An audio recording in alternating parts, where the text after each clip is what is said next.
Zacharie, chapitre 11. Liban, ouvre tes portes, et que le feu dévore tes cèdres. Gémis, cyprès, car le cèdre est tombé, ceux qui s'élevaient sont détruits. Gémissez, chênes de Basan, car la forêt inaccessible est renversée. Les bergers poussent des cris lamentables, parce que leur magnificence est détruite. Les lionceaux rugissent, parce que l'orgueil du Jourdain est abattu. Ainsi parle l'Éternel, mon Dieu. Paie les brebis destinées à la boucherie. Ceux qui les achètent les égorgent impunément. Celui qui les vend dit « Béni soit l'Éternel, car je m'enrichis », et leur pasteur ne les épargne pas. Car je n'ai plus de pitié pour les habitants du pays, dit l'Éternel. Et voici, je livre les hommes aux mains les uns des autres et aux mains de leurs rois.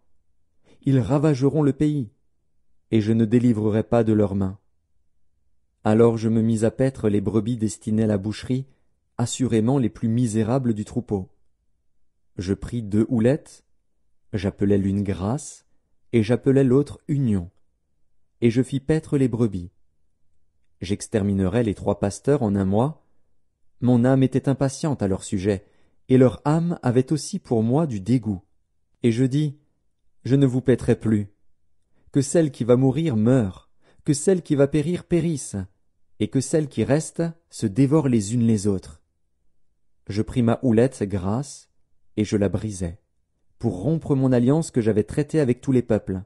Elle fut rompue ce jour-là, et les malheureuses brebis, qui prirent garde à moi, reconnurent ainsi que c'était la parole de l'Éternel.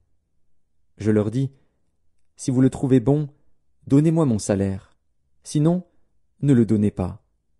Et ils pesèrent pour mon salaire 30 sicles d'argent.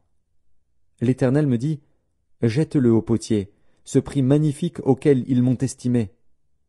Et je pris les 30 sicles d'argent, et je les jetai dans la maison de l'Éternel, pour le potier. Puis je brisai ma seconde houlette, union, pour rompre la fraternité entre Juda et Israël.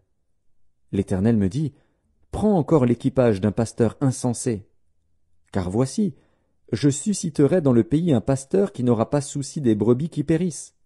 Il n'ira pas à la recherche des plus jeunes, il ne guérira pas les blessés, il ne soignera pas les saines, mais il dévorera la chair des plus grasses, et il déchirera jusqu'aux cornes de leurs pieds.